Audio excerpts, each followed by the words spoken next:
그날 단 13초 만에 1만 명이 움직이기 시작했습니다. 처음엔 모두가 장난인 줄 알았습니다. 귀를 울리는 알람 소리, 화면을 뒤덮은 붉은 글씨. 누구도 예상하지 못했죠. 그 짧은 문장 하나가 수많은 생사의 갈림길을 바꿔놓을 줄은요. 한 나라의 기술이 전 세계 재난 대응의 기준을 바꿔버린다는 게 가능한 일일까요? 그것도 누구도 주목하지 않던 한 통의 문자로 말입니다. 놀랍게도 이건 영화도 드라마도 아닙니다. 실제로 일어난 일이고 이 영상에서 여러분은 그 모든 충격의 시작과 끝을 보게 될 겁니다. 전 세계 전문가들이 단 한 나라를 향해 고개를 숙였던 그 순간. 그리고 누구도 예상치 못했던 진짜 주인공의 정체는 상상조차 하지 못한 반전을 품고 있습니다. 이야기의 끝을 본다면 당신은 오늘 하루가 얼마나 감사한 날인지 깨닫게 될 겁니다. 그리고 분명 이렇게 말하겠죠. 정말 그게 한국이었다고. 이야기를 시작하기 전에 구독과 좋아요와 함께 여러분들이 어디서 영상을 보고 계신지 댓글로 적어주세요. 반갑게 인사하고 싶어요. 구독과 좋아요 그리고 댓글 작성은 모두 무료입니다. 지금부터 사연이 시작됩니다. 안녕하세요. 저는 올해 52살이 된 김정환이라고 합니다. 처음에는 이렇게 제 이야기를 어디에다 풀어놓는다는 게 참 어색하고 부끄러웠습니다. 살아오면서 누군가에게 제 마음을 들키는 일은 늘 조심스러웠거든요. 그런데요, 이번 일은 도저히 마음속에만 묻어두고 살아갈 수가 없었습니다. 그저 제 안에만 간직하고 있기엔 너무도 많은 감정이 들끓었고 너무도 큰 울림이 있었거든요. 사실 저는 평범한 사람입니다. 서울 중랑구에 살고 있고 10년 넘게 지방 공사 현장을 돌며 일해왔습니다. 지금도 공사장 현장 소장으로 일하고 있어요. 딱히 뛰어난 학벌도 없고 누구처럼 유복한 환경에서 자란 것도 아닙니다. 그저 성실하게 일하고 가족을 지키며 살아온 그런 사람이죠. 제 아내 최영숙 씨는 제가 군 복무를 마치고 첫 직장을 구했을 때 만나 결혼했습니다. 딸 하나, 아들 하나 둘 다 장성해서 자기 길을 잘 찾아가고 있어요. 그렇게 평범한 일상을 살아가던 중 그날이 왔습니다. 제가 지금 말씀드릴 그 하루. 아마 제 인생 전체를 바꿔놓은 날이라고 해도 과언이 아닐 겁니다. 당시 저는 경상남도 통영에 있는 현장에서 일을 하고 있었습니다. 전국적으로 폭염특보가 연일 이어지던 여름이었고 이례적으로 태풍까지 올라오고 있다는 뉴스를 접했죠. 하지만 솔직히 말씀드리면 전 그리 심각하게 생각하진 않았습니다. 태풍이란 게 늘 방향이 조금씩 바뀌기 마련이고 수도권보다 상대적으로 피해가 덜하다는 생각도 있었어요. 저뿐만 아니라 함께 일하던 박현수 과장이나 전기 작업하시는 윤 기사님도 그렇게 말했죠. 정환이 형, 이번 태풍도 북상하다 말겠죠 뭐. 여기까지 내려오긴 쉽지 않을 거예요. 윤 기사님의 말에 모두들 고개를 끄덕였습니다. 그러고는 평소처럼 일을 시작했어요. 그날은 외벽 자재 정리를 마무리해야 하는 일정이 있었고 아침 일찍부터 사람들을 배치하고 지시를 내렸습니다. 시간은 어느덧 오전 10시 반을 넘기고 있었어요. 더위 탓인지 작업자들이 자꾸 물을 찾길래 저는 편의점에서 얼음물과 음료를 사들고 돌아오는 길이었죠. 그런데 갑자기 제 핸드폰에서 익숙한 소리가 들려왔습니다. 삐삐삐 하는 알림음. 바로 재난 문자였습니다. 경상남도 일대 태풍 접근. 강풍과 집중호우 예상. 외부 활동 자제, 고지대 낮은 지역 즉시 대피 요망. 문자 하나 보고 무언가 가슴이 철렁 내려앉는 경험 혹시 해보셨나요? 저는 그 순간이 그랬습니다. 태풍이란 말이야 뉴스에서 늘 듣는 이야기고 재난 문자도 흔히 오는 메시지처럼 여겼지만 그날따라 그 문장의 마지막 한 줄이 너무도 또렷하게 눈에 들어왔어요. 지형에 따라 순식간에 피해 확산 가능성 있음. 잠시 멈춰서 하늘을 올려다봤습니다. 말 그대로 맑디 맑은 하늘이었거든요. 그래서 더더욱 이상하게 느껴졌습니다. 이런 날씨에 정말로 위험한 상황이 올 수 있다고. 하지만 뭔가 마음 깊은 곳에서 이상한 경고음이 울렸습니다. 그리고 바로 그때였습니다. 박현수 과장에게 전화가 걸려왔습니다. 소장님, 지금 바람 이상하게 붑니다. 현장 위쪽 구조물 흔들리는 거 보셨습니까? 기계 정리하고 사람들 대피시키는 게 좋겠습니다.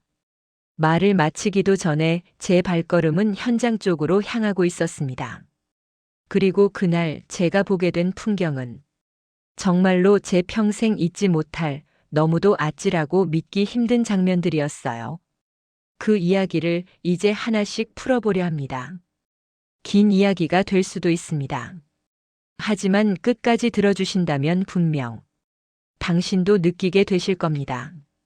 그 하루가 얼마나 커다란 의미를 품고 있었는지요. 재난 문자를 확인하고 나서도 솔직히 말씀드리면 제 마음 한편에는 여전히 망설임이 있었습니다.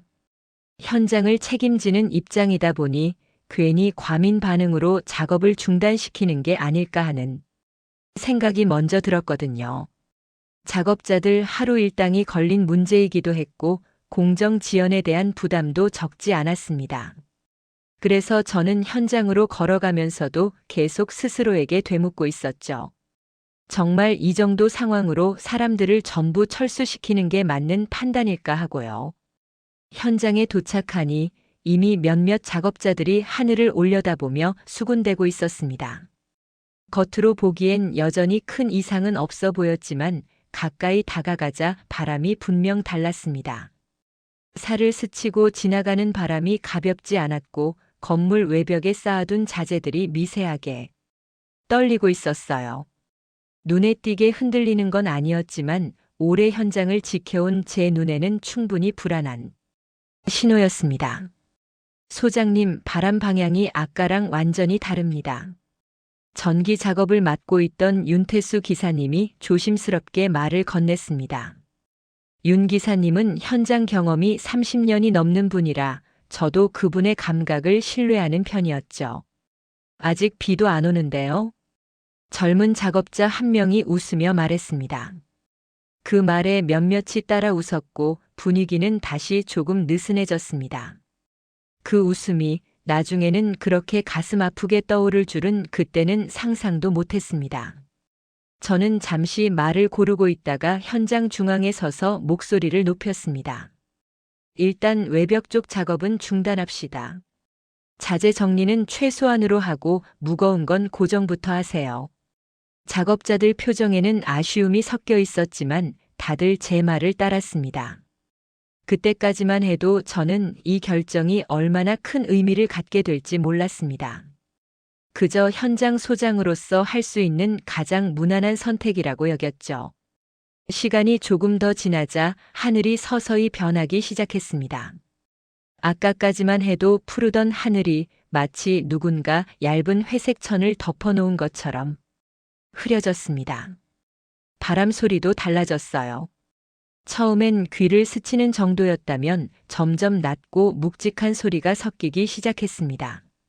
건물 사이로 울리는 소리가 마치 숨을 고르는 짐승처럼 느껴질 정도였죠. 그때 다시 한번 제 핸드폰이 울렸습니다. 이번에도 재난 문자였습니다. 아까보다 훨씬 짧고 단호한 문장이었습니다. 강풍특보 상향 현장 작업 즉시 중단 권고. 문자를 읽는 순간 심장이 쿵 내려앉았습니다. 권고라는 표현이었지만 그 안에 담긴 무게는 분명했습니다. 저는 더 이상 망설이지 않기로 했습니다. 이건 선택의 문제가 아니라 책임의 문제라고 느껴졌거든요. 전원 작업 중단합니다. 지금 바로 안전지대로 이동하세요. 제 목소리는 저도 모르게 커졌습니다. 작업자들 사이에서 웅성거림이 일었고 몇몇은 당황한 얼굴로 서로를 바라봤습니다. 그 와중에 박현수 과장이 제 옆으로 다가와 낮은 목소리로 말했습니다. 소장님, 혹시 너무 이른 판단 아닐까요? 위에서 뭐라고 하면. 그 말을 듣는 순간 머릿속이 복잡해졌습니다. 위에서의 지적, 책임 추궁, 일정 지연. 그 모든 것이 한꺼번에 떠올랐죠. 하지만 동시에 또 하나의 장면이 스쳤습니다. 만약 이 판단을 미뤘다가 단 한 사람이라도 다치게 된다면 그 책임을 저는 평생 짊어지고 살아야 할 겁니다. 현수 씨, 문제 생기면 제가 책임질게요. 제 말에 박현수 과장은 잠시 저를 바라보다가 고개를 끄덕였습니다. 그 표정에는 걱정과 신뢰가 동시에 담겨 있었습니다. 사람들이 하나둘 현장을 빠져나가기 시작했을 때 저는 다시 한번 주변을 둘러봤습니다. 그리고 그 순간 멀리서 들려온 소리를 들었습니다. 금속이 서로 부딪히는 소리, 그리고 무언가가 바닥에 떨어지는 둔탁한 소리였습니다. 아직 큰 사고는 아니었지만 분명히 말할 수 있었습니다. 이 상황은 이제 막 시작에 불과하다는 것을요. 그날의 진짜 위기는 아직 모습을 드러내지도 않았습니다. 사람들이 하나둘 작업복을 정리하고 철수를 준비하던 그때였습니다. 저는 여전히 현장을 둘러보고 있었고, 특히 구조물이 설치된 외벽 쪽이 마음에 걸려 계속 그쪽으로 발길이 향하고 있었죠. 그 외벽은 이틀 전부터 설치를 시작한 곳이었고, 일부는 아직 완전히 고정되지 않은 상태였습니다. 용접 일정이 하루 이틀 밀렸기 때문에 자재가 철판으로 덮여만 있는 상태였죠. 그 자체로도 위험 요소가 충분했기에 저는 그날 아침에도 작업자들에게 고정에 주의하라고 신신당부했었습니다. 그런데 그 순간 마치 누군가 일부러 타이밍을 맞춘 것처럼 갑작스레 바람이 강하게 불어오기 시작했습니다. 평소와는 전혀 다른 방향이었습니다. 사람 얼굴을 정면으로 때리는 듯한 색이었고 몇몇은 눈을 감은 채 고개를 숙이며 걸음을 멈췄습니다.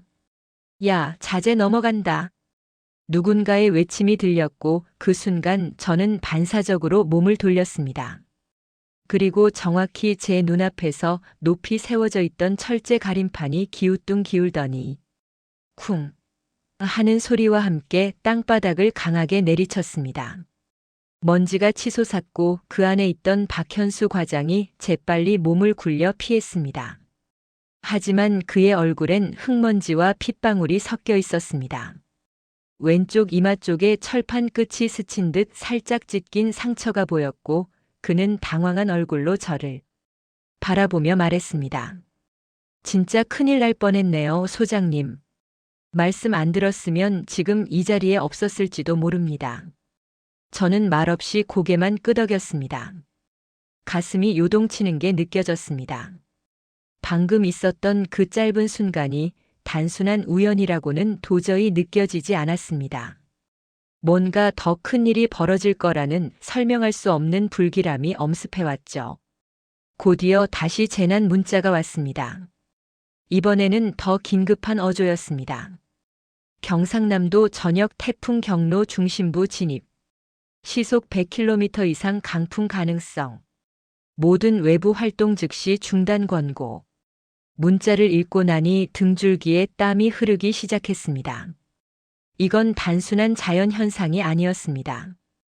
이 정도의 문구가 공공기관에서 나오는 경우는 정말 긴급 상황이 아니고선 있을 수 없는 일이었으니까요. 저는 다시 사람들을 모았습니다. 모두 안전모 쓰고 자재에서 최대한 멀리 떨어지세요. 기계 장비는 전원 차단하고 트럭은 후방으로 대피시켜 놓고 그리고 사무실 트레일러에는 절대 들어가지 마세요. 거긴 위험합니다. 사람들은 이제야 진지해진 표정으로 움직이기 시작했습니다.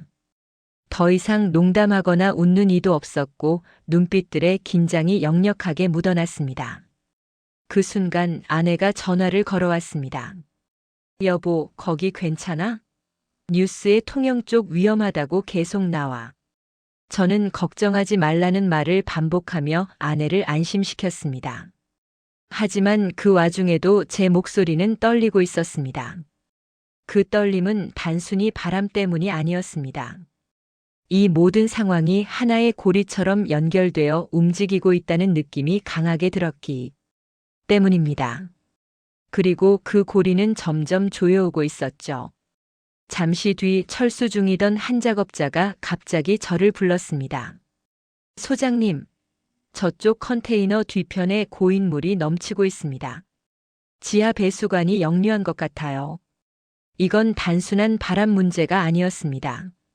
물이 역류한다는 건 이미 기압이 바뀌고 있고 집안도 영향을 받고 있다는 뜻이었습니다. 저는 입술을 깨물며 다시 판단해야 했습니다. 이제는 바람이 문제가 아니라 구조물 전체의 안정성을 의심해야 하는 시점이었죠. 이 모든 일들이 단 몇 시간 안에 벌어졌습니다. 아무 일도 없을 것 같던 평범한 아침이 어느새 위기감으로 가득한 하루가 되어버린 거죠. 하지만 진짜 이야기는 아직 시작도 하지 않았습니다. 그리고 그 시작은 저도 전혀 예상하지 못했던 방향에서 다가왔습니다. 배수관 역류 소식을 들은 직후 저는 망설일 틈도 없이 하수도 점검실로 달려갔습니다. 건설 현장이라 하수도 구조가 완비되지 않은 채 임시 배관으로 연결되어 있었는데 그중 일부가 역류하고 있었던 겁니다.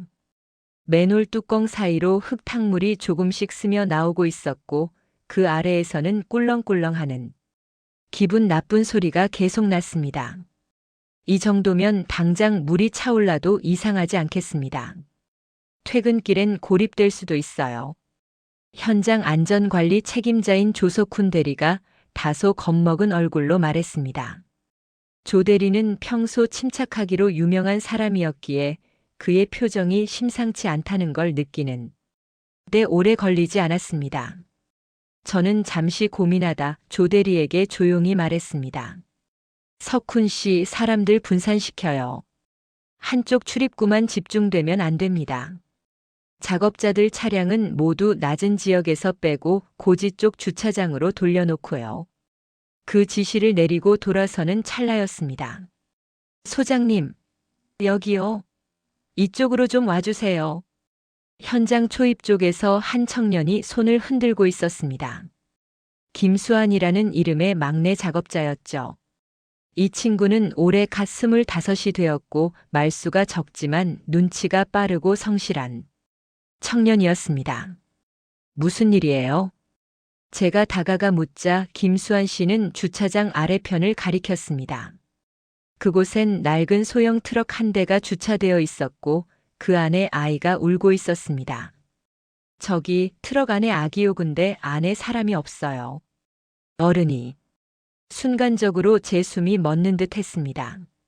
주차장 아래쪽은 우리가 정한 안전구역이 아니었고 그보다 더 낮은 지대였기 때문에 배수 문제나 토사 유입 시 위험이 클 수 있는 지역이었습니다.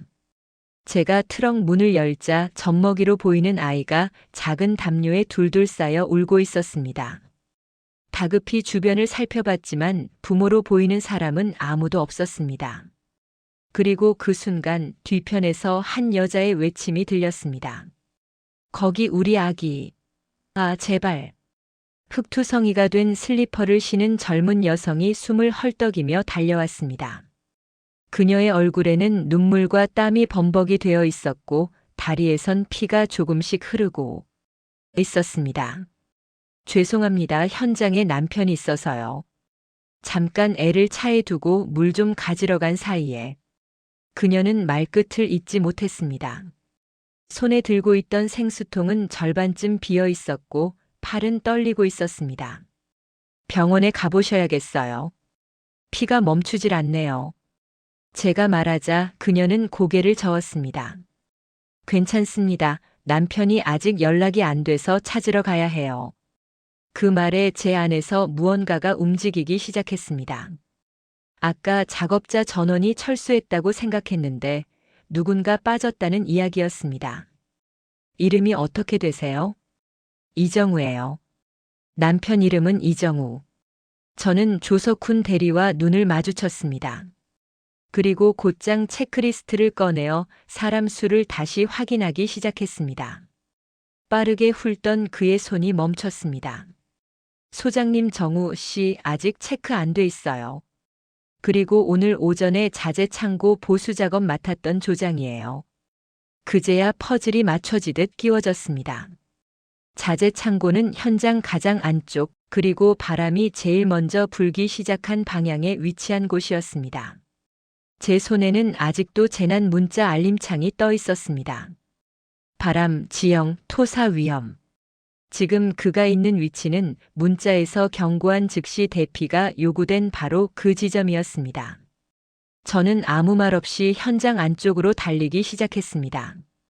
그 어떤 계산도 절차도 지금은 필요 없었습니다. 한 생명이 거기에 있을지 모른다는 생각만으로도 충분했어요. 그리고 그 판단이 없었더라면 지금 이 사연은 아마 전혀 다른 이야기로 남았을 겁니다. 자재 창고까지 가는 길은 불과 150m 남짓이었지만 그날따라 왜 그렇게 멀게만 느껴졌는지 모르겠습니다. 바람은 더 거세졌고 발밑에 깔린 흙먼지는 마치 눈앞을 가리는 안개처럼 퍼지고 있었죠. 제가 손으로 얼굴을 감싸며 창고 쪽으로 다다랐을 때 철문 한쪽이 반쯤 열려 덜컥거리는 소리가 들렸습니다. 정우 씨. 목소리가 가라앉지 않게 저는 몇 번이나 그 이름을 불렀습니다. 하지만 안쪽에서는 아무런 대답이 들리지 않았습니다. 창고 안으로 들어선 순간 제 시야에 흙탕물이 먼저 들어왔습니다. 창고 바닥은 이미 무릎 아래까지 물이 차오르고 있었고 자재 선반 중 하나가 기울어진 채 한쪽 벽에 기대어 쓰러져 있었습니다. 그리고 그 선반 뒤편 형광조끼의 끝자락이 미세하게 흔들리고 있었어요. 저는 본능적으로 뛰어들었습니다. 정우 씨, 들립니까? 김정환입니다. 지금 도와드릴게요. 형광조끼 아래 이정우 씨는 지늘개 반쯤 묻힌 채 움직이지 못하고 있었습니다. 발목이 선반 아래 낀 것 같았고 정신이 혼미한 상태였습니다. 저는 선반을 들어올리려 애썼지만 물이 차오른 탓에 균형이 잡히지 않아 쉽지 않았습니다. 팔에 쥐가 날 정도로 온 힘을 쏟아부었고 다행히 선반이 조금 움직이자 이정우 씨가 미약하게 소리쳤습니다. 소장님, 제 아내는 괜찮나요? 아내분과 아이 무사히 만났어요. 지금 우리가 당신 데리러 온 겁니다. 그 말을 들은 그는 눈을 질끈 감았습니다. 그 표정은 제 평생 잊지 못할 겁니다. 공포와 안도, 죄책감과 감사가 한꺼번에 뒤섞인 얼굴이었죠.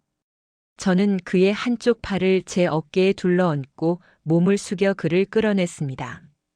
이동하는 내내 그의 다리는 힘을 전혀 쓰지 못했고 저 역시 숨이 가빠졌습니다. 하지만 결코 멈출 수는 없었습니다. 그 순간 또다시 제 핸드폰이 진동했습니다. 손에 들 여유도 없었지만 짧은 알람음으로 그게 또 하나의 재난 문자라는 것을 직감할 수 있었죠. 이젠 문자보다 제 심장이 먼저 반응하고 있었습니다. 그리고 그 반응이 맞아떨어진 순간은 창고에서 나오는 길목에서 일어났습니다. 건물 뒤편의 배수관이 터지면서 갑작스레 물이 역류했고 흙탕물과 함께 자재들이 떠내려오기 시작했습니다. 만약 단 몇 분만 늦었다면, 만약 재난 문자 한 통을 가볍게 넘겼다면, 그리고 만약 그의 이름을 다시 확인하지 않았다면, 정우 씨는 지금 이 자리에 없었을 겁니다. 그렇게 우리는 아주 가까스로 살아남았습니다. 창고 문을 뒤로 닫고 흙투성이가 된 그를 들쳐업고 고지대로 올라가는 동안 저는 머릿속으로 수없이 그 알림음을 되뇌었습니다. 삐삐삐. 그 단순한 경고가 그날 얼마나 많은 사람의 생명을 붙잡아 준 건지 그제서야 가슴 깊이 느껴지기 시작했어요. 그 하루는 그렇게 끝나지 않았습니다. 그날 이후 저는 세상을 바라보는 눈이 달라졌고 사람의 생명을 지키는 건 거창한 기술이나 대단한 영웅심이 아니라 작고 조용한 경고 하나, 서로의 이름을 부르는 목소리 하나라는 걸 알게 되었습니다. 하지만 아직 이 이야기는 절반도 채 풀리지 않았습니다. 이제부터가 진짜입니다. 태풍이 지나가고 며칠이 지난 뒤 통영의 하늘은 다시 언제 그랬냐는 듯 맑고 고요해졌습니다. 햇빛이 바닥에 부서지듯 쏟아지고 사람들은 조심스럽게 일상으로 돌아가기 시작했죠.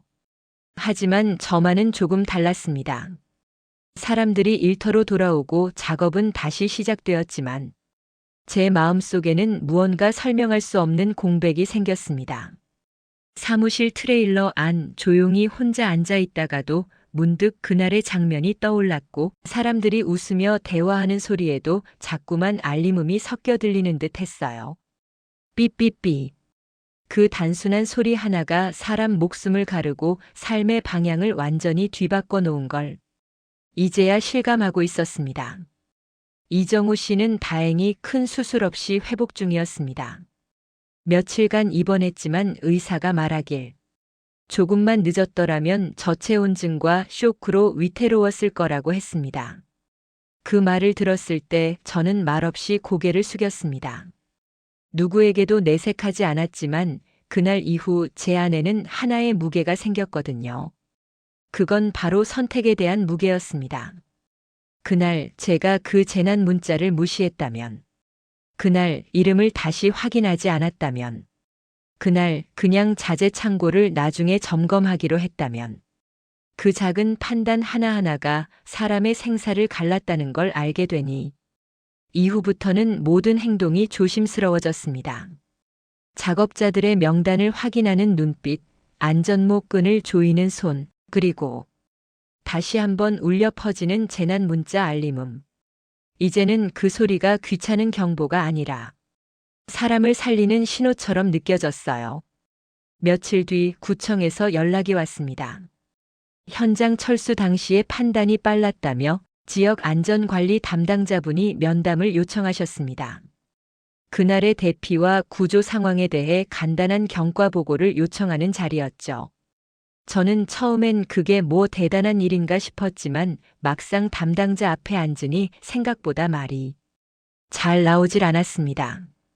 왜냐하면 그 상황이 단순히 지침대로 대피했다는 설명만으로는 담기지 않는 일이었기 때문입니다. 그날 저는 문자를 본 것도 맞고 경험과 직감도 작용했지만 그보다 더 큰 건 사람 이름을 하나라도 더 기억하고 있었다는 점이었거든요. 면담을 마치고 나오는데 담당자분이 제게 조용히 말을 건네셨습니다. 김정환 소장님, 이번 태풍 때 우리 구청 통보 시스템이 정상적으로 작동했는지 점검 중인데요. 이번처럼 민간 현장에서 문자 확인 후 조치를 바로 한 사례가 많지 않았습니다. 그 판단 고맙습니다. 그 말에 저는 당황한 채 고개만 끄덕였습니다. 그게 감사를 받을 일인 줄은 몰랐습니다. 그저 제가 그 자리에 있었기에 했을 뿐이었거든요. 그런데 그날 이후부터였습니다. 이상하게도 제게 연락이 하나 둘씩 오기 시작했습니다. 지방 방송국에서 연락이 왔고 어떤 기자는 인터뷰 요청을 했습니다. 지자체 단체 채널에서는 안전관리 모범 사례로 소개하고 싶다고도 했고요. 심지어 어떤 민간단체에서는 재난 대응 민간 리더십 사례라는 이름으로 강연 제안까지 했습니다. 저는 처음엔 모두 거절했습니다. 누가 봐도 제가 한 일은 대단한 영웅적 행동은 아니었으니까요. 그저 문자 하나에 반응했고 이름 하나를 기억했을 뿐이죠. 하지만 며칠 뒤 저를 다시 흔든 장면이 찾아왔습니다. 이정우 씨의 부인이 아기를 안고 저희 사무실 앞에 찾아온 겁니다. 그녀는 조용히 저를 향해 인사를 하더니 손에 작게 접힌 종이 하나를 내밀었습니다. 그 안엔 아기의 사진 한 장과 함께 손글씨로 이렇게 적혀 있었습니다. 당신의 판단 하나가 이 아이의 아빠를 지켜줬습니다. 앞으로 이 아이가 자라며 아빠의 이야기를 들을 때 반드시 김정환이라는 이름도 함께 기억하게 할 겁니다. 정말 감사합니다. 저는 그 종이를 한참 동안 바라보다가 끝내 눈을 돌릴 수가 없었습니다. 그날의 모든 소음이 사라지고 오직 그 글자 하나하나만이 가슴을 때리고 있었습니다. 그리고 그때부터였습니다. 제 마음속에서 뭔가 조금씩 바뀌기 시작한 건요. 이정우 씨 부인으로부터 손편지를 받은 이후 제 삶은 이전과는 조금씩 달라지기 시작했습니다. 처음에는 단지 동네 사람들 사이에서 그날 사람을 구한 소장님 정도로 불리기 시작했죠. 그리고 얼마 지나지 않아 구청 홈페이지에 현장 안전 우수 사례라는 제목으로 제 이름이 올라갔습니다. 생각보다 사람들의 반응은 빨랐습니다. 지역 신문사에서 연락이 왔고 케이블 뉴스에서 인터뷰 요청도 들어왔습니다. 당신의 결정이 생명을 살렸다. 문자 하나에 반응한 평범한 시민의 위대한 선택. 이런 식의 문구들이 기사에 실리기 시작했어요. 처음엔 이 모든 게 낯설기만 했습니다. 솔직히 말씀드리면 부담스러웠습니다. 정말로 제가 그렇게 주목받을 만한 행동을 한 건지 의심스러웠거든요. 그냥 제자리에 있었고 해야 할 일을 했을 뿐입니다. 저는 인터뷰 요청을 받을 때마다 그렇게 말했습니다. 하지만 사람들은 자꾸 저를 특별한 사람으로 만들려 했어요. 그 와중에 현장 일은 다시 평상시처럼 바빠졌습니다. 일정이 지연된 만큼 서둘러야 했고 저는 다시 안전모를 쓰고 현장을 뛰어다녔습니다. 그런데 이상하게도 일상으로 돌아간 현장에서도 사람들의 눈빛은 예전과 조금 달라져 있었습니다. 소장님, 진짜 뉴스에 나왔다면서요? 우리 소장님, 이젠 유명인 되시겠는데요? 농담처럼 던지는 말들 사이에 묘한 거리감이 섞여 있었습니다. 예전에는 툭툭 농담하며 어깨를 치던 박현수 과장도 요즘은 제게 뭔가 조심스러운 눈빛을 보내기 시작했죠. 저는 그 눈빛이 불편했습니다. 왜냐하면 그 안에 비교가 들어있었기 때문입니다. 제가 뭘 잘못한 건 아니지만 사람들은 누구는 재난 문자 무시했는데 누구는 피했는데 누구는 소장 덕에 살았지라는 식으로 누군가와 저를 비교하기 시작했습니다. 그건 분명 제 의도와는 전혀 상관없는 일이었죠. 하지만 사람들의 기대가 커질수록 저는 점점 위축되었습니다. 그러던 중 서울에서 열리는 한 작은 포럼에 초청을 받았습니다. 재난 대응 민간 사례 발표라는 행사였고 구청 담당자가 저를 추천했다고 했습니다. 처음엔 거절했습니다. 사람들 앞에서 이야기하는 건 익숙하지도 않고 무엇보다도 제 이야기가 그렇게까지 의미 있을까 하는 생각이 강했어요. 그런데 며칠 뒤 아내가 저에게 조용히 말을 꺼냈습니다. 여보, 예전 같지 않네요. 요즘은 말도 줄고 당신 속에 뭔가 응어리가 계속 쌓여가는 것 같아요. 저는 잠시 아무 말도 하지 못했습니다. 그리고 결국 아내 앞에서 처음으로 말문을 열었습니다. 내가 괜히 주목받은 것 같아. 그냥 문자 하나 본 거야. 누가 봐도 당연한 거였고 누구라도 할 수 있었던 거야. 근데 자꾸 사람들이 날 대단한 사람처럼 보니까 부담스럽고 무거워. 그 말을 들은 아내는 잠시 조용히 있다가 제 손을 잡았습니다. 그런데 그 문자 하나를 보고도 그냥 넘긴 사람이 얼마나 많은데요. 정환 씨는 넘기지 않았잖아요. 그게 중요한 거예요. 누구나 할 수 있는 일을 실제로 한 사람. 그게 얼마나 어려운 일인데요. 그 말에 저는 눈시울이 뜨거워졌습니다. 그제서야 제 안에 쌓여있던 감정들이 조금씩 녹아내리기 시작했죠. 내가 한 일이 작지 않았다는 걸, 그리고 그 일이 누군가에겐 전부가 될 수도 있었다는 걸 비로소 받아들이게 되었습니다. 그날 밤 저는 포럼 참가 신청서를 작성했습니다. 그저 한번 제 이야기를 제대로 꺼내보자고 생각했습니다. 누구에게 보여주기 위한 게 아니라 그날 제가 느꼈던 것들을 솔직하게 풀어보고 싶었어요. 그건 단지 재난 문자 하나의 이야기가 아니라 사람의 선택, 사람의 관계, 그리고 작은 경고 하나가 가진 위대한 힘에 대한 이야기였습니다. 그리고 그 이야기는 서울에서 전혀 예상치 못한 방식으로 이어지게 됩니다. 서울에 도착한 날 하늘은 낮게 깔려 있었습니다. 도심의 공기 속엔 익숙하지 않은 긴장감이 느껴졌고 제가 묵게 된 숙소 창문 너머로는 회색빛 도로와 붉은 테일램프가 뒤섞여 흐르고 있었습니다. 행사는 서울 강서구에 위치한 시민안전교육센터에서 열렸습니다. 건물은 현대적이었고 내부는 차분했습니다. 긴 복도, 조용한 안내방송, 벽에 걸린 각종 재난 대응 안내문들. 평소엔 관심을 두지 않았던 것들이 그날따라 하나하나 눈에 들어왔습니다. 포럼은 그리 크지 않은 규모였지만 저처럼 현장에서 직접 위기를 겪었던 이들이 모인 자리라 그런지 분위기는 진중했습니다. 사회자는 짧게 인사를 건넸고 곧이어 참가자들이 돌아가며 이야기를 나누기 시작했죠. 어느 소방관은 화재 현장에서 문자를 받고 정확히 위험 지역을 피했던 경험을 이야기했고, 한 교사는 아이들 전부를 대피시키기까지 단 몇 분이 걸리지 않았던 이유로 문자 알림의 중요성을 강조했습니다. 그 이야기를 듣는 동안 저는 점점 마음이 무거워졌습니다. 왜냐하면 그날의 그 한 통의 문자가 단지 기술의 산물이 아니었음을 깨달았기 때문입니다. 그건 수많은 사람들의 경험, 실패, 실험, 고민이 쌓여 이 사회가 조금이라도 덜 다치기 위해 마련한 하나의 시스템이었습니다. 그리고 그 안에 제가 알지 못했던 수많은 손길이 있었어요. 중간 휴식 시간, 한 남성이 제게 조용히 말을 걸었습니다. 짧은 머리, 검은 셔츠, 단정한 자세. 그는 행정안전부 재난안전정보과에서 근무 중이라고 자신을 소개했습니다. 김정환 소장님 말씀 들었습니다. 현장 판단이 굉장히 신속하셨더군요. 저는 손사래를 쳤습니다. 아닙니다. 문자 보고 그저 자연스럽게 반응한 것뿐입니다. 그러자 그가 웃으며 말했습니다. 그 자연스럽게가요.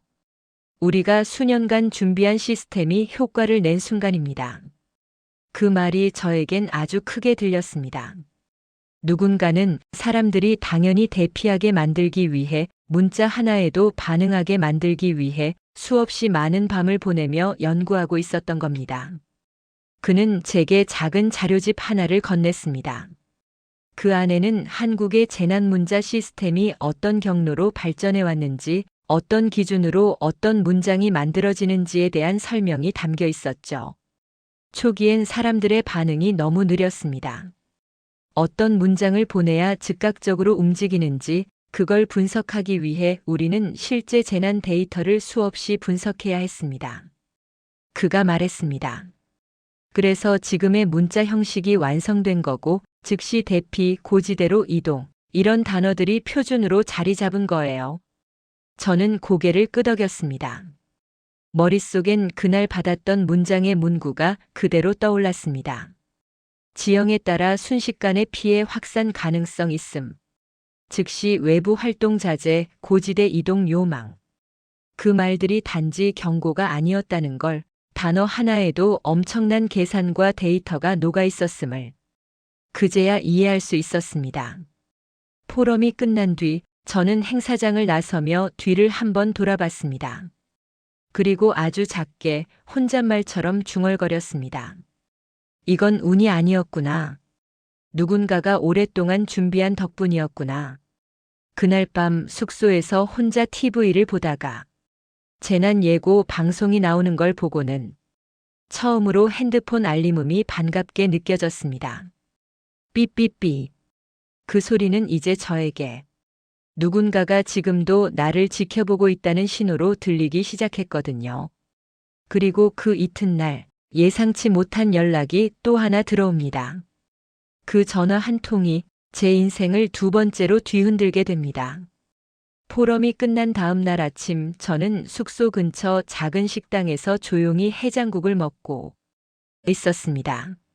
전날의 긴장감 때문이었는지 밤새 잠을 설쳤고 아침부터 머리가 띵하게 무거웠습니다. 그래도 이상하게 마음은 평안했어요. 그저 저 자신에게 조금 더 솔직해졌다는 느낌이 들어서였을까요? 식당 안엔 낡은 라디오에서 교통정보가 흘러나오고 있었고 젓가락질을 하던 제 손에는 그다지 큰 힘이 들어가지 않았습니다. 그때였습니다. 테이블 위에 엎어놓았던 핸드폰이 진동을 울렸습니다. 김정환 소장님 되시죠? 낯선 목소리였습니다.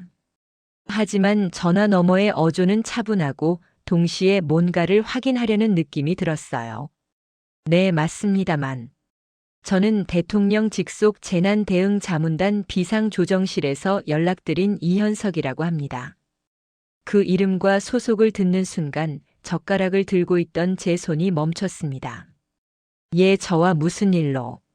최근 통영에서의 대응 사례 관련해서 저희가 보고서를 통해 내용을 접했습니다. 현장 판단의 우수 사례로 정리되었고 특히 문자를 근거로 판단하셨다는 점이 인상 깊었습니다. 다음 주 청와대 위기관리센터에서 열리는 내부 정책 브리핑에 현장 경험자로서 간단히 발언해 주실 수 있을까요? 저는 순간 말문이 막혔습니다.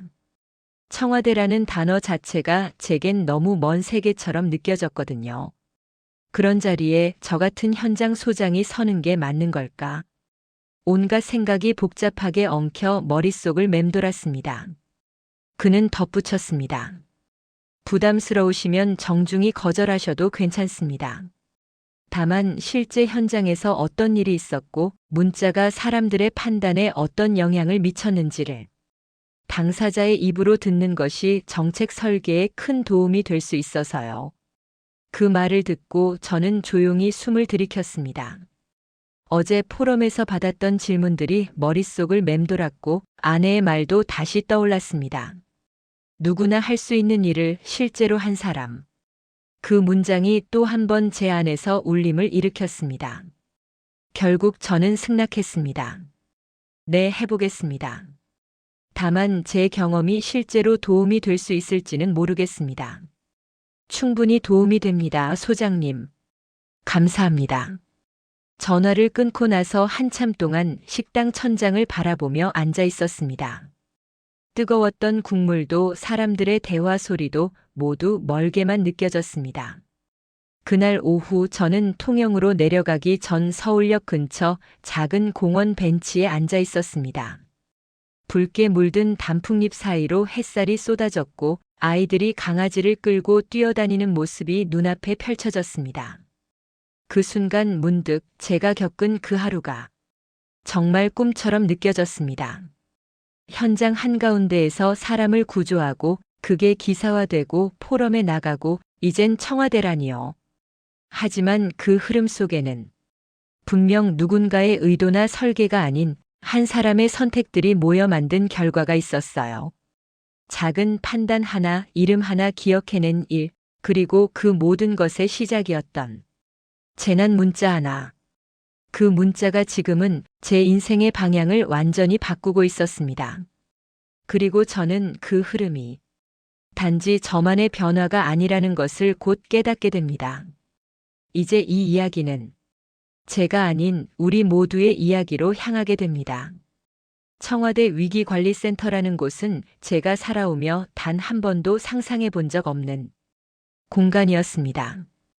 회색빛 계단을 따라 지하로 이어진 통로, 철문 앞에서 신분증을 확인하고 손목에 부착된 인증밴드, 그 모든 것이 비현실적으로 느껴졌습니다. 김정환 소장님, 이쪽으로 들어오시면 됩니다.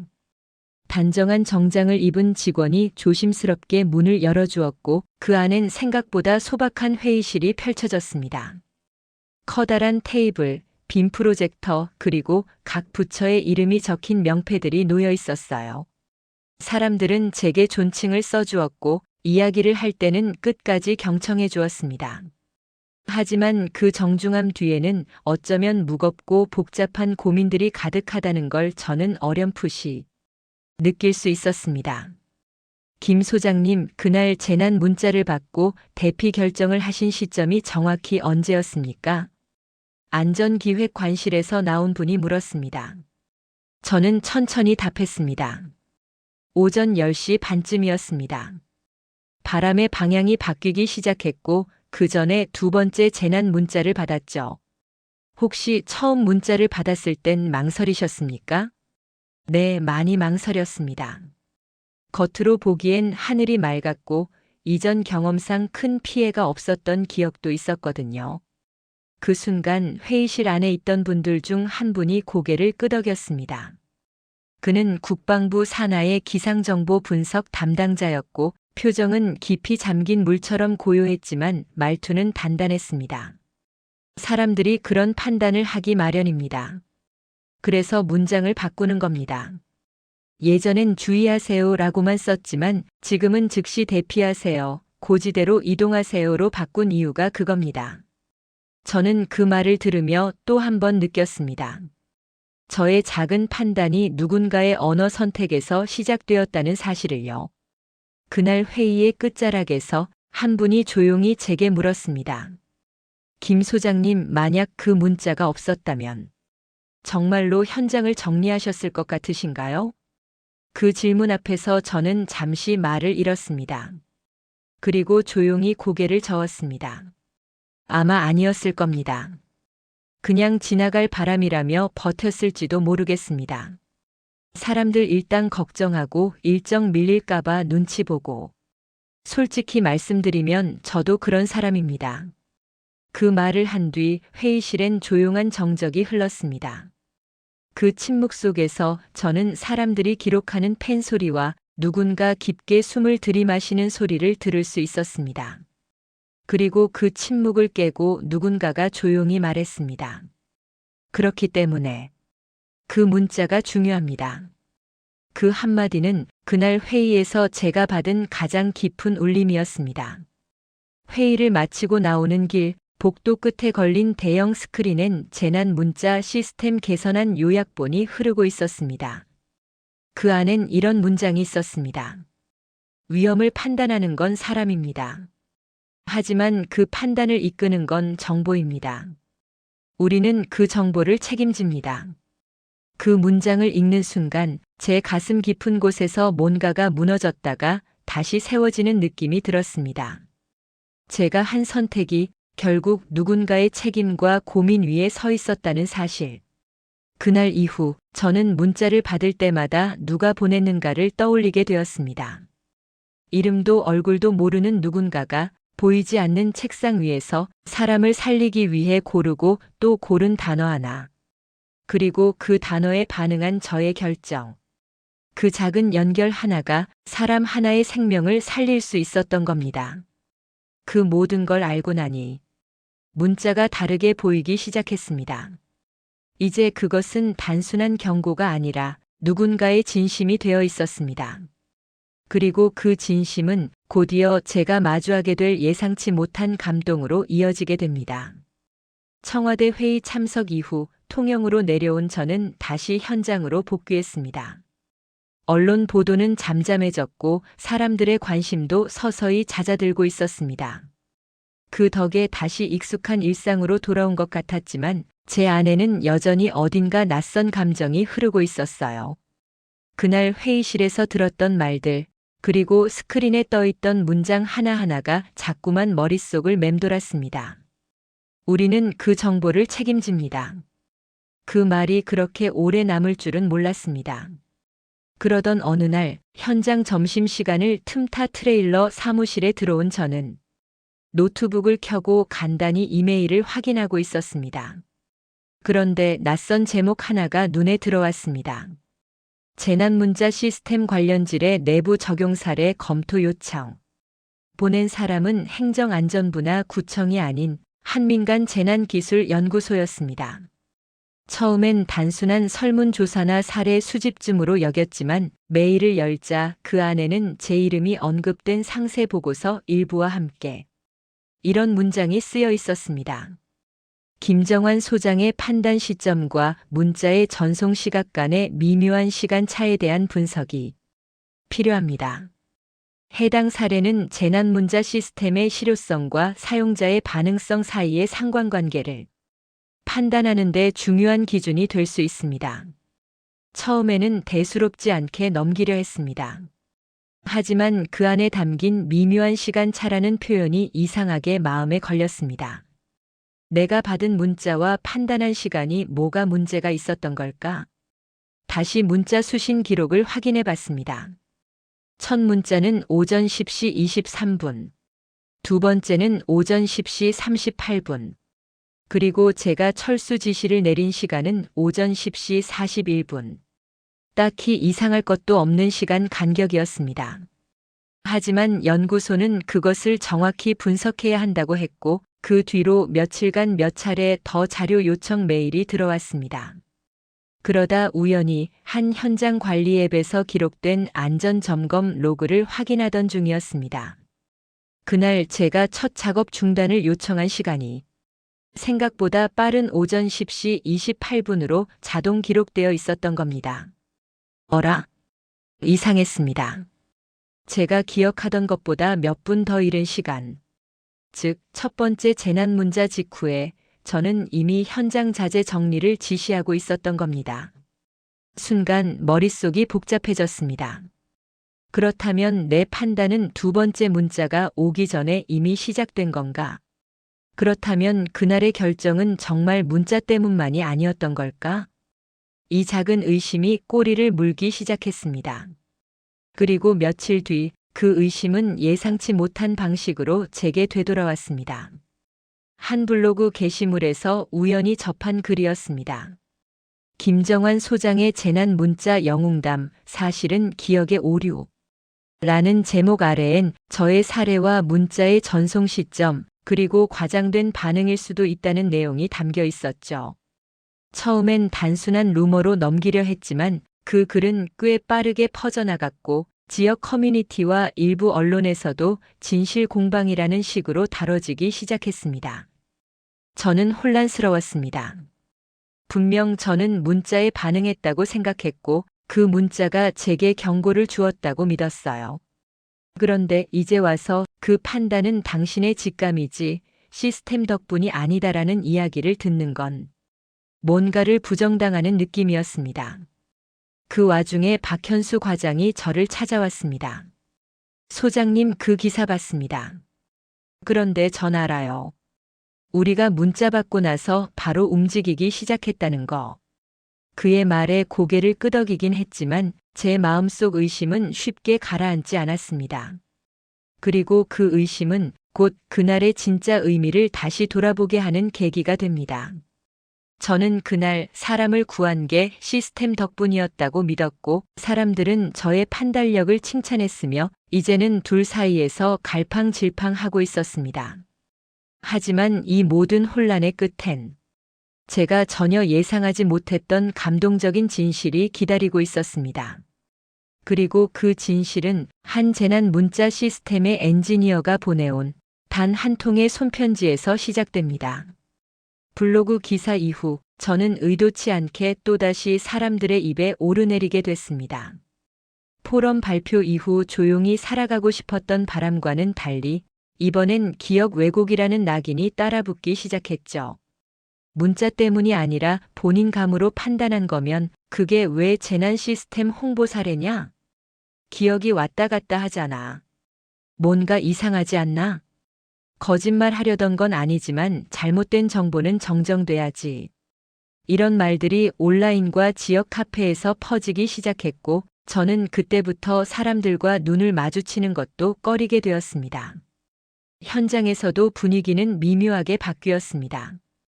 박현수 과장은 여전히 묵묵히 제 옆을 지켜줬지만 몇몇 작업자들은 저를 볼 때마다 말끝을 흐리거나 예전처럼 눈을 맞추지 않았습니다. 그저 빨리 이 모든 소란이 지나가길 바랄 뿐이었습니다. 그러던 중 어느 오후 낯선 우편 하나가 제게 도착했습니다. 겉봉엔 아무런 기관명도 발신자도 없이 그저 제 이름과 현장 주소만이 적혀 있었어요. 뜯어보니 안에는 흰 종이에 또박또박 손글씨로 쓰인 편지 한 장이 들어 있었습니다. 글씨체는 정돈되어 있었지만 힘이 있었고 무엇보다도 그 내용이 제 눈을 멈추게 만들었습니다.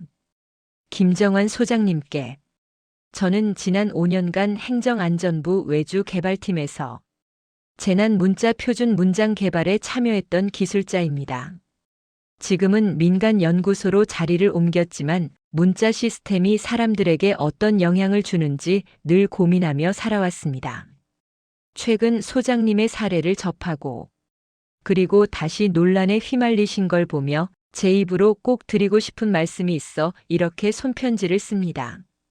저는 손을 멈추고 잠시 숨을 고른 뒤 다시 조심스럽게 글을 읽어 나갔습니다. 문자 시스템은 기술이지만 동시에 사람입니다. 우리가 아무리 빠르게 정확하게 문장을 만들어도 그 문장을 실제로 해석하고 움직이고 판단하는 건 사람입니다. 소장님의 판단이 문자보다 조금 빨랐을 수도 있습니다. 그게 논란의 중심일 수도 있겠지요. 하지만 저희는 그걸 실패라고 보지 않습니다. 오히려 그 문장을 보자마자 현장 소장님께서 위험하다는 걸 떠올리셨다는 그 자체가 저희에겐 가장 중요한 성과입니다. 그 문장을 읽는 순간 제 눈가가 붉어졌습니다. 재난 문자란 모든 걸 대신해주는 기계가 아니라 사람의 감각을 깨우고 움직이게 만드는 신호일 뿐입니다. 그 신호를 보고 바로 반응한 당신이야말로 이 시스템이 작동하고 있다는 증거입니다. 그 마지막 문장을 읽는 순간 제 마음에 오래 닫혀있던 문이 조용히 열리는 소리가 들리는 것 같았습니다. 저는 편지를 고이 접어 책상 위 제가 가장 자주 보는 작업일지 사이에 넣었습니다. 그날부터 저는 다시 작업장 한가운데 서게 되었고 사람들을 부를 때 이름을 더 또렷하게 불렀습니다. 안전모를 점검할 때도 철물 구조를 확인할 때도 혹시 모를 한순간이 얼마나 큰 결과를 낳는지 알게 되었기 때문입니다. 그리고 그날 이후 저는 한 가지 결심을 하게 됩니다. 제 경험을 누군가에게 제대로 들려줘야겠다고요. 그건 누군가에게 설명하거나 증명하거나 자랑하려는 일이 아니라 앞으로 또 있을지도 모를 누군가의 위기에 작은 징후 하나라도 남겨두기 위해서였습니다. 그 시작은 아주 소박하게 마을 도서관에서의 강연 신청서로부터 시작됩니다. 마을 도서관 강당은 그리 크지 않았습니다. 겨우 50명 남짓 들어갈 수 있는 공간이었고 의자들은 오래되어 삐걱거렸습니다. 행정복지센터에서 안전 캠페인의 일환으로 주최한 프로그램이라 참석자 대부분은 중장년층이거나 안전 분야에 관심 있는 시민들이었죠. 강연 하루 전날 저는 책상 위에 올려둔 손편지를 다시 펼쳐 읽었습니다. 그 한 문장, 당신이 시스템이 작동하고 있다는 증거입니다라는 문장을 마음속으로 되뇌이며 부끄럽지 않게 말하자고 다짐했죠. 그리고 드디어 강연날. 마이크 앞에 선 저는 잠시 눈을 감았다가 떴습니다. 첫 문장을 꺼내기까지 몇 초가 걸렸습니다. 저는 통영의 건설 현장에서 근무하고 있는 김정환이라고 합니다. 저는 재난 전문가도 아니고 방송에 자주 나오는 인물도 아닙니다. 그저 그날 문자 한 통을 보고 누군가의 이름을 떠올렸던 사람입니다. 조용한 분위기 속에서 몇몇 분들이 고개를 끄덕였습니다. 강연은 준비한 대본대로 차분히 진행되었습니다. 문자를 받고 어떤 일이 있었는지, 그날 어떤 판단을 했고 무엇이 그 판단을 이끌었는지, 그리고 그 판단 이후 어떤 의심과 감정을 겪었는지까지 솔직하게 이야기했습니다. 중간중간 말을 멈춘 적도 있었습니다. 감정이 올라올 때는 한참 침묵하기도 했죠. 하지만 아무도 재촉하지 않았습니다. 그날 도서관의 공기는 조용했고 그 조용함 속에서 모두가 집중하고 있다는 걸 느낄 수 있었어요. 그리고 마지막 질문 시간을 열었을 때였습니다. 뒷줄에 앉아있던 한 여성분이 천천히 손을 들었습니다. 키가 작고 체크무늬 셔츠를 입은 분이었는데 그녀의 얼굴엔 어딘가 익숙한 기운이 감돌았습니다. 저 질문이라기보다 그냥 말씀을 하나 드리고 싶어서요. 그녀는 조심스럽게 말을 이었습니다. 그날 제 남편도 현장에 있었습니다. 박현수 과장이요. 그 이름을 듣는 순간 저는 자리에서 조금 굳어졌습니다. 그리고 그녀가 덧붙였습니다. 그날 이후 제 남편은 달라졌어요. 전에 없던 말을 자주 합니다. 이름을 기억하자, 이름을 불러주는 게 안전의 시작이다라고요. 그런데 그 말이 어디서 나왔는지 오늘 처음 알았습니다. 정말 감사합니다. 남편도 감사하다고 꼭 전해달라고 했어요. 그 말을 듣고 저는 아무 말도 하지 못했습니다. 눈을 떴지만 눈앞이 뿌옇게 흐려졌고 겨우 숨을 가다듬은 뒤 짧게 인사했습니다. 그날 박 과장이 없었으면 저도 제 판단을 밀어붙이지 못했을 겁니다. 그날 강연이 끝나고 도서관 문을 나서는 제게 다가온 사람들은 하나같이 짧은 말만을 남겼습니다. 문자 하나가 이런 이야기가 될 줄 몰랐습니다. 우리 집에도 이제 재난 문자 오면 바로 반응하겠습니다. 저도 다음엔 그냥 넘기지 않겠습니다. 그 말들이 저에게는 그 어떤 상장이나 표창보다 큰 의미로 다가왔습니다. 그리고 저는 알게 됐습니다. 제 이야기는 사람을 구했다는 영웅담이 아니라 사람을 기억했다는 이야기라는 걸요. 그렇게 제 강연은 끝났지만 이 이야기는 아직 끝나지 않았습니다. 며칠 후 저는 또 다른 초대를 받게 됩니다.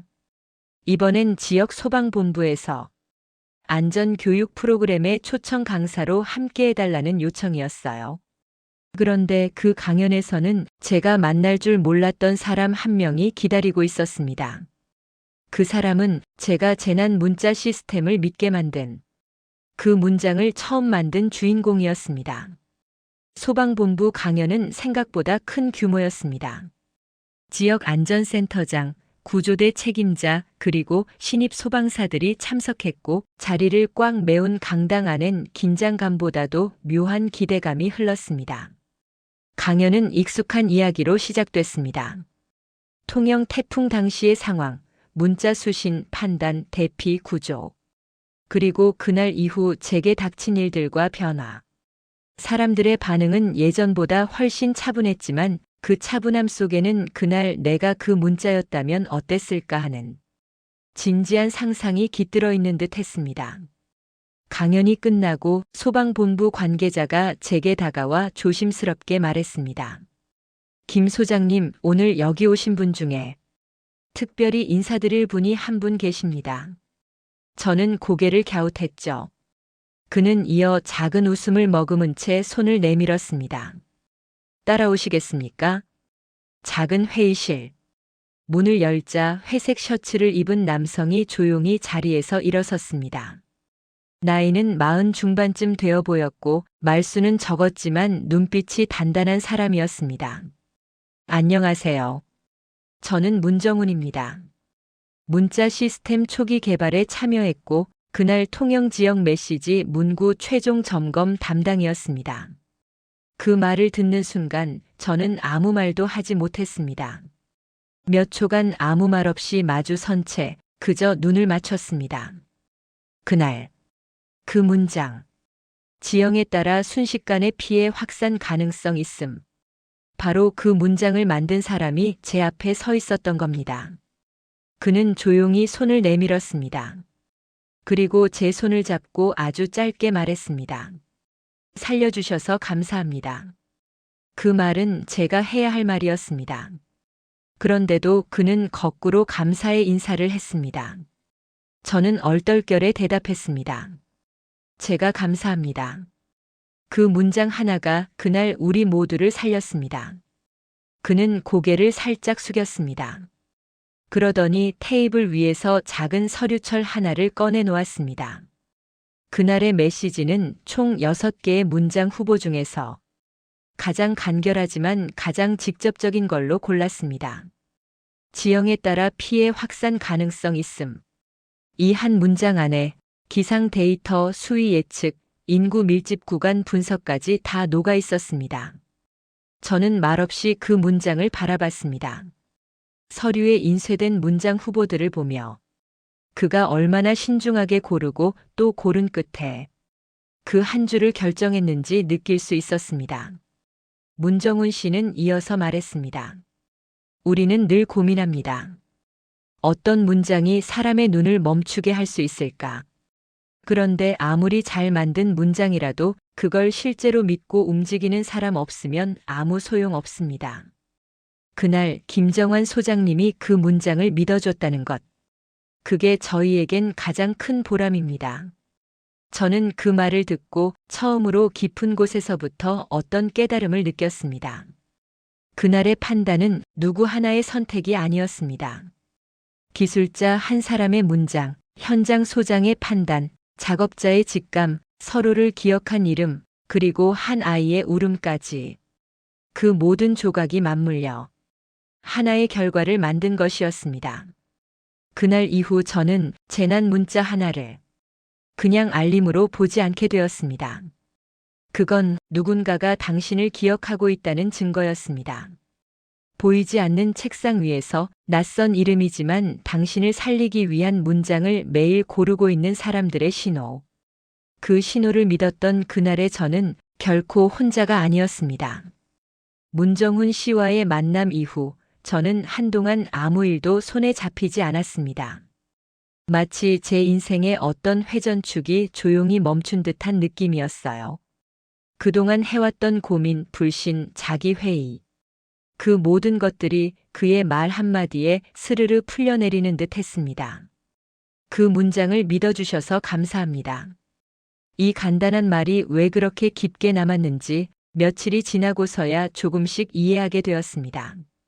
그날 이후 저는 제 이야기를 강연으로 풀어내는 것을 주저하지 않게 되었습니다. 어디서든 누구에게든 그저 사실 그대로 제 감정 그대로 말하게 되었죠. 한 초등학교에선 아이들을 대상으로 재난 문자와 우리 가족 이야기라는 강연을 진행했습니다. 작은 손을 든 한 아이가 이렇게 물었습니다. 아저씨, 무섭지 않았어요? 그때 그 문자가 진짜 무서웠을 것 같아요. 저는 잠시 웃었다가 말했습니다. 무서웠지. 하지만 무서운 만큼 누군가 나를 생각하고 있다는 걸 느꼈어. 그게 문자였고, 그게 누군가의 손편지였고, 그게 이름 하나였단다. 아이들은 고개를 끄덕였고, 강연이 끝난 후 선생님은 저에게 다가와 조용히 말했습니다. 아이들이 방금 문자 오면 어떻게 할 건지 서로 이야기하더라고요. 바로 대피해야지, 엄마한테 전화해야지. 학교 선생님 말 잘 들을래요. 그런 말들을요. 그 말을 듣는 순간 저는 또 한 번 울컥했습니다. 제가 겪은 일이 단지 한 번의 특별한 경험이 아니라 다른 누군가에게 어떤 기준이 되고 있다는 걸 느꼈으니까요. 그리고 어느 날 지자체에서 마련한 안전체험 부스에서 제가 강연자로 소개되던 중 사회자는 제 이야기를 이렇게 소개했습니다. 오늘 이 자리에 계신 김정환 소장님은 문자 하나를 믿고 사람을 구한 분이기도 하지만 무엇보다도 그 믿음이 이어지는 사회를 만드는 분입니다. 그 말은 과분했지만 동시에 저를 단단하게 만들어주는 말이기도 했습니다. 결국 이 모든 건 한 줄의 문장에서 시작된 일이었습니다. 지형에 따라 피해 확산 가능성 있음. 그 짧은 문장을 누군가는 그저 기술적 정보로 받아들일 수 있습니다. 하지만 저에겐 그 문장은 그날의 하늘이었고, 한 아버지의 생명이었고, 한 아이의 울음이었고, 한 아내의 눈물이었습니다. 그리고 지금은 그 문장이 수많은 사람들의 판단을 바꾸고 누군가의 목숨을 붙잡는 힘이 되기를 바라고 있습니다. 저는 기술자가 아닙니다. 공무원도 아니고 과학자도 아닙니다. 그저 그날 거기에 있었던 사람일 뿐입니다. 하지만 분명히 말할 수 있는 건 그날 제가 그 문장을 믿지 않았다면 지금 이 이야기는 존재하지 않았을 거란 사실입니다.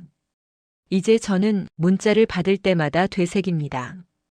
이건 정보가 아니라 누군가가 지금 나를 생각하고 있다는 증거라고요.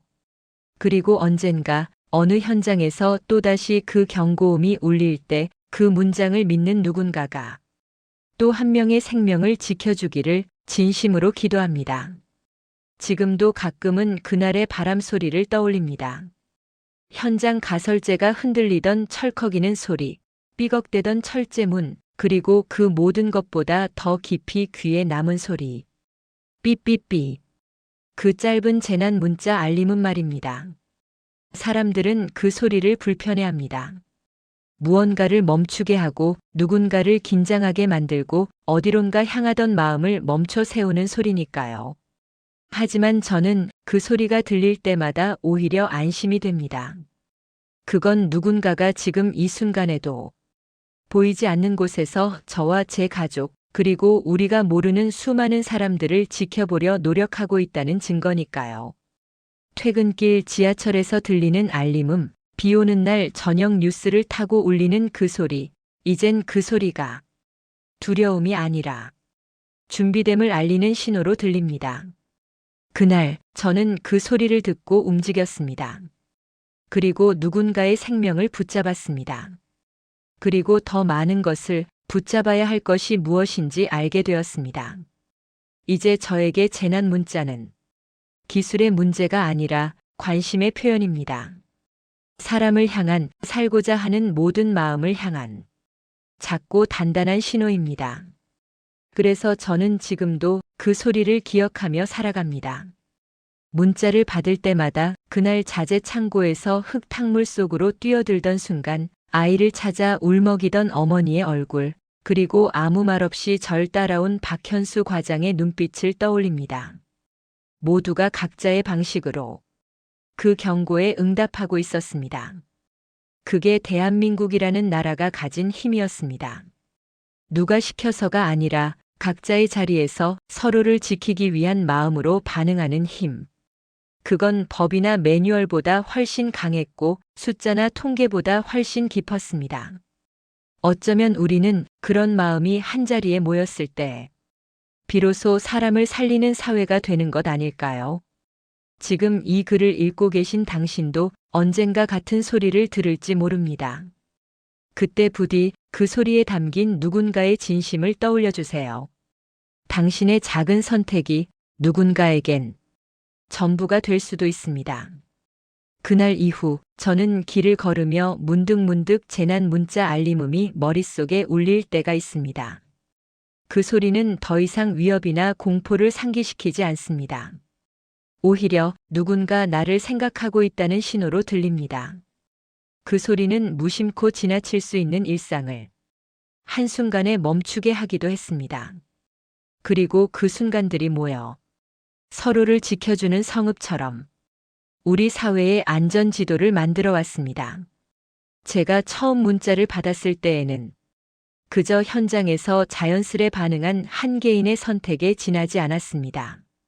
지금은 그냥 조심해야지. 그 정도의 가벼운 마음이었어요. 하지만 시간이 흐르며 그 순간이 다른 어떤 순간보다 깊고 중요한 것이었다는 걸 깨달았습니다. 제가 기억하는 첫 번째 문자에는 단순한 경고 이상의 의미가 있었고 두 번째 문자에는 더 큰 책임과 절박함이 담겨 있었습니다.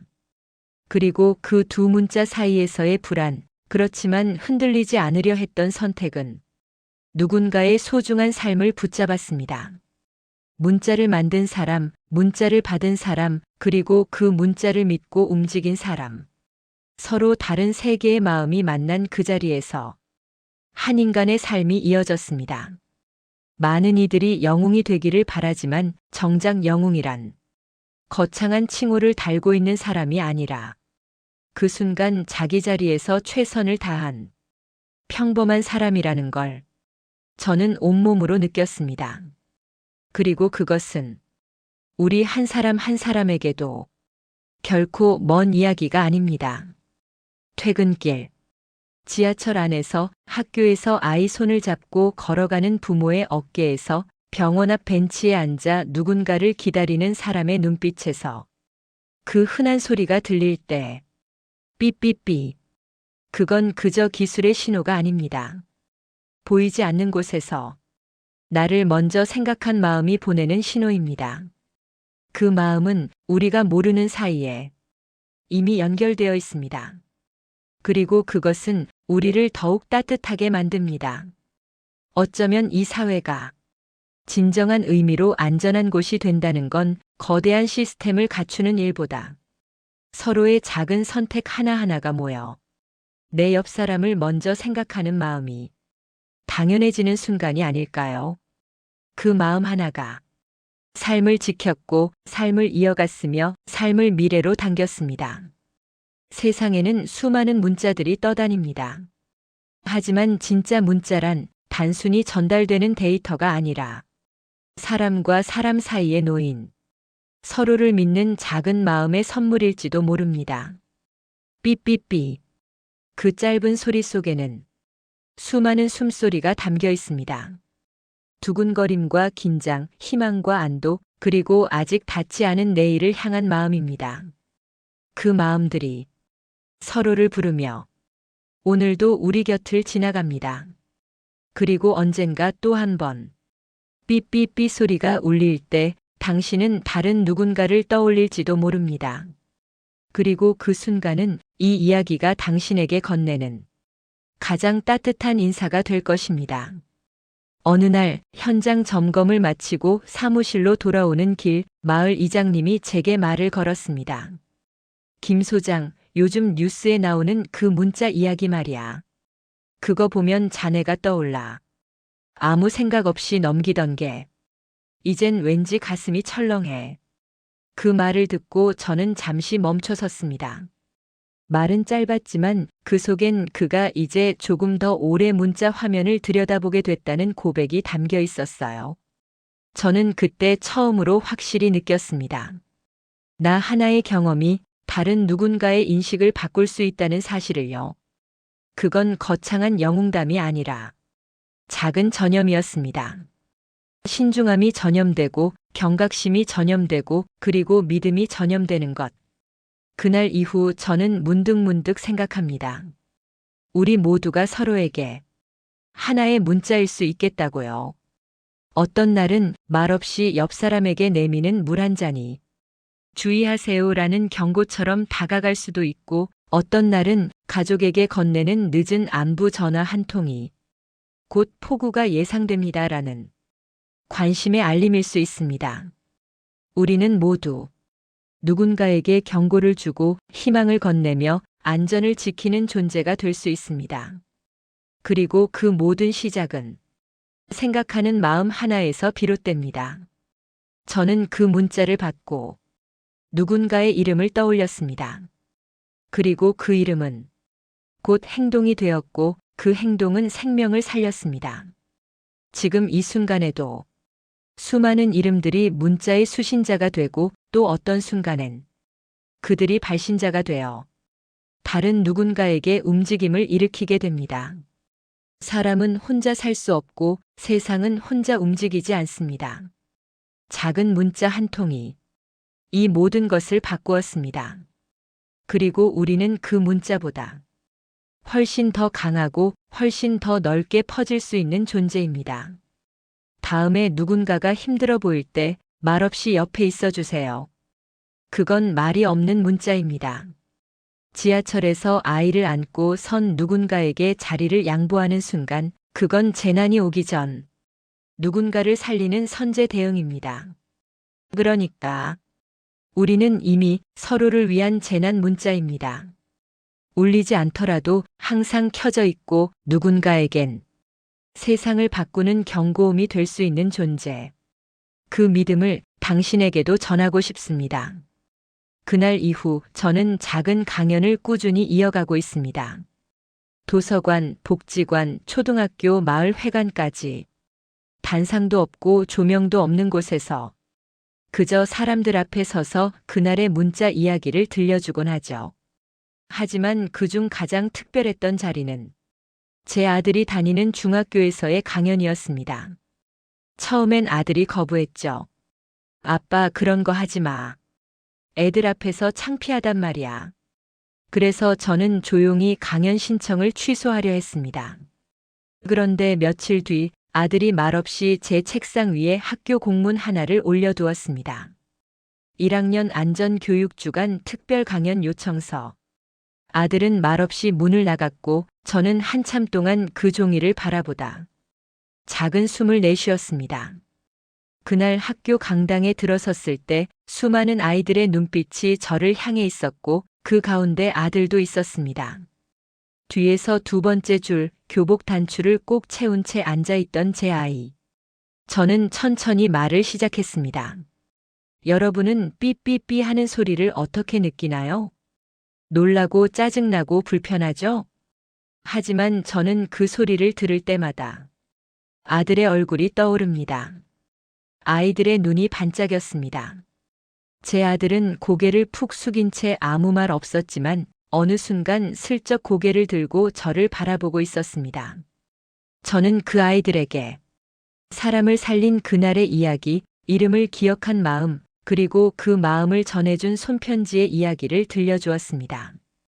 아이들은 조용히 듣고 있었고 마지막 질문 시간에 한 여학생이 손을 들었습니다. 아저씨는 무서웠을 때 어떻게 용기를 냈어요? 그 질문에 저는 조금 망설이다가 말했습니다. 무서웠어요. 정말 무서웠죠. 하지만 누군가가 내 옆에 있다는 걸 느끼면 그 무서움도 조금씩 작아지더라고요. 그게 문자였고 동료였고 아들이었어요. 그날 강연이 끝난 후 아들은 제게 다가와 말했습니다. 나도 이제 문자 오면 바로 움직일 거야. 그 한마디에 저는 더 이상 아무 말도 할 수 없었습니다. 그저 조용히 그의 어깨를 토닥였습니다. 그리고 속으로 다짐했습니다. 그래, 이제 너도 누군가의 문자다. 그날 이후 우리 가족은 식사 자리에서 문자 한 통에 대해 이야기하는 시간이 늘었습니다. 아이도 아내도 서로에게 문자가 오면 먼저 알려주고 왜 이 문장이 이렇게 쓰였을까라는 얘기를 나누게 되었죠. 재난 문자. 누군가는 한 번도 본 적 없는 시스템이고 누군가에겐 무심히 넘기는 신호일 수 있습니다. 하지만 그 문자를 믿고 한 사람이 움직였고 또 다른 사람이 이어졌고 결국 그 움직임이 한 아이의 마음까지 닿게 된 겁니다. 이제 저는 압니다. 기억은 혼자 이어가지 않는다는 걸요. 기억은 공유될 때 그 힘을 발휘합니다. 그리고 지금 제가 이 이야기를 들려드리는 것도 바로 그 기억을 함께 나누고 싶은 마음 때문입니다. 오늘도 저는 현장에 나와 있습니다. 철근 위를 걷고 자재를 점검하고 그 사이 울리는 삐삐삐 소리를 듣습니다. 이제는 그 소리에 놀라지 않습니다. 오히려 그 소리가 반갑습니다. 그건 누군가 아직 나를 기억하고 있다는 증거니까요. 시간이 흘러 그날의 폭우도 뉴스의 헤드라인에서 사라졌고 제 이야기를 실었던 기사들도 오래된 기록이 되었습니다. 하지만 저에게는 아직도 그날의 하늘, 그날의 문자, 그날의 사람들 모두 생생히 기억 속에 살아 있습니다. 그리고 저는 그 기억을 제 삶의 가장 깊은 중심에 두고 살아가고 있습니다. 강연이 없을 때는 작업장을 돌며 후배들에게 늘 같은 말을 합니다. 이름을 기억하자. 그게 가장 강한 안전장비다. 누군가는 웃고 넘기지만 어떤 날엔 그 말 한마디가 현장의 분위기를 바꿉니다. 그리고 저는 믿습니다. 지금 이 순간에도 어딘가에서 또 다른 김정환이, 또 다른 문정훈이, 또 다른 박현수가 서로를 향한 경고와 신뢰를 주고받고 있을 거라고요. 우리는 그저 서로의 이름을 불렀을 뿐이지만 그 작은 기억 하나가 사람을 지켰고 마음을 살렸고 세상을 조금 더 따뜻하게 만들었습니다. 삐삐삐. 그 소리가 또 울립니다. 오늘도 어딘가에서 누군가가 문자 하나를 보고 누군가의 얼굴을 떠올릴 겁니다. 그리고 그 사람은 망설이지 않고 움직일 것입니다. 그 한 걸음이 또 다른 생명을 구할 수도 있습니다. 저는 그걸 압니다. 그리고 당신도 이제는 알고 계시겠지요. 이 이야기가 당신에게 닿았다면 이제 당신이 누군가의 문자입니다. 이 세상 어디에 있든 당신이 거기 있다는 것만으로 누군가에게는 살아갈 이유가 됩니다. 오늘의 사연은 여기까지입니다. 오늘의 사연이 마음에 드셨다면 1초 밖에 걸리지 않는 좋아요 버튼 한 번만 눌러주세요. 여러분의 클릭 한 번이 영상 제작을 하는 저에게 가장 큰 힘이 된답니다. 다음에 더 좋은 영상으로 여러분을 찾아오겠습니다. 끝까지 시청해주셔서 감사합니다.